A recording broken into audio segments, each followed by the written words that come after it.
Guys, I have to be honest with you, yesterday was one of the most entertaining off-season days I've ever seen in my short career as a content creator. We had wannabe reporters saying, source, Aaron Judge is accepting the San Francisco Giants offer. The tweet was deleted because that was not right. Then we see, I don't know if he was trying to undercut the other guy that we were talking about, Jon Heyman, a credible, if you want to give him that, reporter, someone that does work for Major League Baseball, coming out with a tweet that was too quick, arson Judge, which led to this wonderful masterpiece right here. So this is Arson Judge. Obviously the Giants got him, and the Yankees, they got Aaron Judge. So yeah, the Giants, they got the wrong version of Judge. But all jokes aside, I am really happy for Yankees fans. Now you might be thinking, Fuzzy, why are you happy for a fan base that booed Aaron Judge? Well, you're right. They did do that. He was terrible in the postseason. So a couple things can be true, but I really think that Aaron Judge, the next captain, he is going to be named that in the next few weeks, in my opinion. His Hall of Fame candidacy depends on him going off the next 9 years. So we can see that it's $360 million for the next 9 seasons. And if we take a look at his career so far, he's sitting at 220 home runs.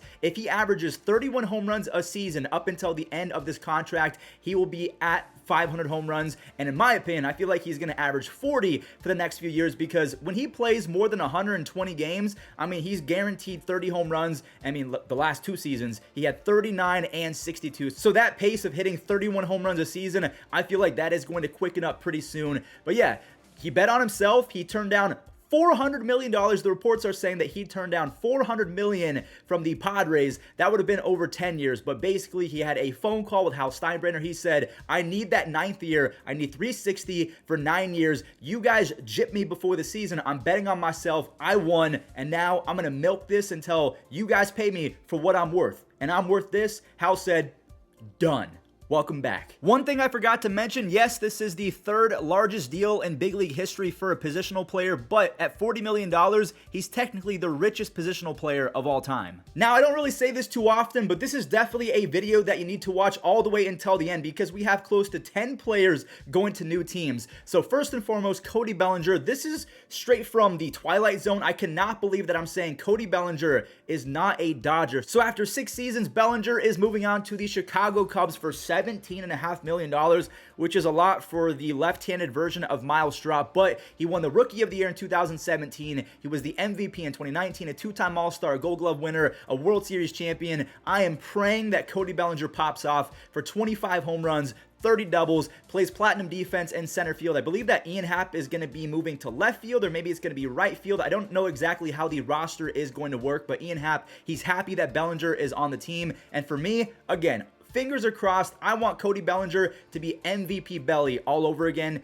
Is it going to happen? Probably not, but he's getting paid a lot of money just to have a career resurgence. He has an almost 20 career WAR. He's still 27 years old. If he can turn it up over the next half decade, I mean, I'm not saying he's going to make the Hall of Fame, but his stats definitely could use a boost. Let's just be nice. We're going to keep the Chicago Cubs in mind because they gave Jameson Taillon a 4-year deal worth $68 million. A lot of people are saying that's a good deal, but then there's some other people kind of skeptical. As we can see, in 2022, he had 151 strikeouts and 177 innings, so he is not a strikeout specialist. He had a near 4 ERA, but if we take a look at the peripherals, he had a 3.94 FIP, and that's pretty good for his career. He has a 3.8 FIP. Those are really good numbers, and I feel like Jameson Taillon in Wrigley Field, it does make sense. Now, speaking of making sense, a couple days ago, I said that the perfect fit for Willson Contreras is the St. Louis Cardinals, and that is exactly what happened. I don't have any sources. I don't claim to have them. I just make predictions, and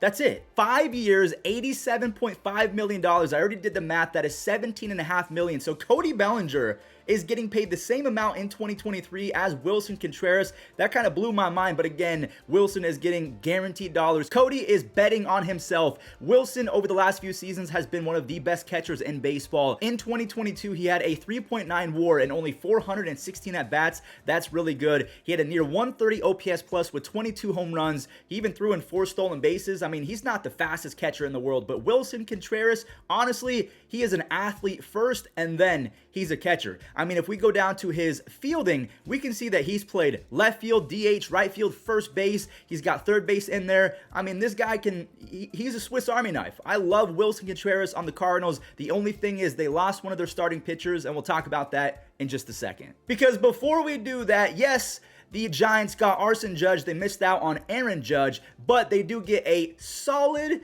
kind of Kroger's version. And the reason why I say Kroger's version, because a few years ago, check out what Mitch was able to do. In 2018, he had 38 doubles and 26 home runs. In 2021, he had 39 home runs. He has a career 123 OPS plus. So again, I am not saying that Mitch Haniger and Aaron Judge, they are on the same playing field, but Mitch Haniger plays some pretty good defense. He has a hose piece for an arm, and he's been known to hit 50 plus extra base hits, 60 plus extra base hits in a season. I really like this signing. I don't remember what the numbers are. 3 years, $43.5 million. So this leaves a ton of money for Carlos Correa if they wanted, maybe Dansby Swanson. They bring back Carlos Rodon. In my opinion, the Giants are going to be a whole lot better in 2023, and that's because they have money up the you-know-what, and they're going to spend it. Even though it wasn't on Aaron Judge, they're going to be much improved going into 2023. That's just my opinion, though. The Phillies are straight up using cheat codes right now. Like, I don't know if there's a main menu to Major League Baseball, but they found the main menu. They went to the cheat code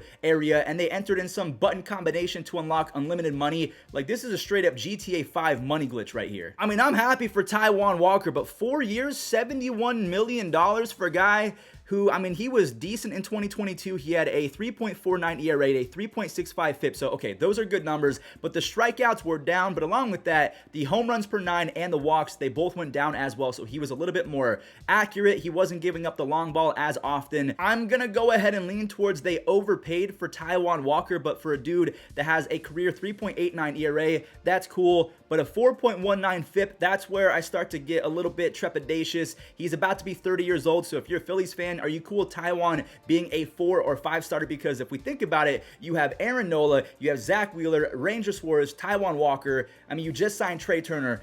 Where's all this money coming from? Bryce Harper, JT Realmuto? I mean, you legitimately have unlimited resources at your disposal. A former superstar that we have to talk about, closer Kenley Jansen, is going to the Boston Red Sox for $16 million a year for the next 2 years. So we know that the Boston Red Sox signed Chris Martin, and now they're bolstering that bullpen with Kenley Jansen. I believe they also signed a lefty in Joely Rodriguez. So their bullpen definitely was an issue a season ago, and now they have Kenley Jansen, who had 85 strikeouts in 64 innings. So he was definitely deadly. He's able to strike out guys on a consistent basis. He had 41 saves. I know that he had a 3.38 ERA, and it was kind of weird because he was blowing saves a lot, and then Brian Snitker was like, he has a lot of saves. I don't know if that's how you determine the value of a closing pitcher when they're giving up a lot of runs. Now, I do want to mention again, he did have 41 saves. He had 54 games finished, which led the National League. A 3.38 ERA is not terrible, but for a dude that has 391 career saves, I guess $16 million,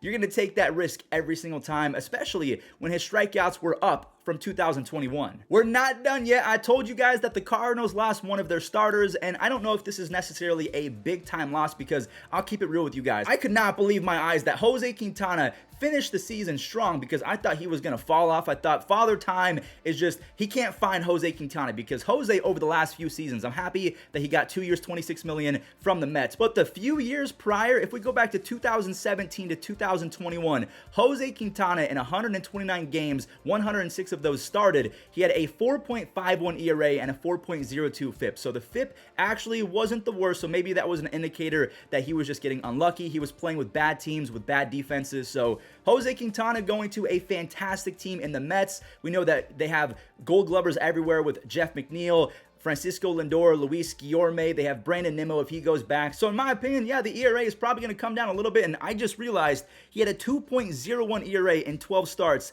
with the St. Louis Cardinals. He had 6.9 strikeouts per 9, so he's not a strikeout machine, but he's a ground ball guy, and I feel like that's going to work really well with the Mets. And last but not least, the Rangers have improved yet again. If you think that Andrew Heaney is going to be able to keep up what he did, just like Jose Quintana, can they repeat the success that we saw a year ago, where they were decent to begin their career, they were horrible for a stretch, and then they found something that clicked? Can they keep that up? The Rangers are betting on Andrew Heaney being able to keep it up, $37 million. And if we take a look, he was pretty good last year. 110 strikeouts in 72 innings. That is a 13.6 strikeouts per 9 as a starting pitcher. He had a 3.1 ERA and a 3.75 FIP. I mean, if I'm the Rangers, for a 32-year-old Andrew Heaney, I mean, I'll take that flyer every single time. If you made it to this far in the video, we're done. Thank you guys for watching all the way through. Make sure you guys leave a like and subscribe, because we do this pretty much every single day. Stay safe, and Yankees fans, congrats.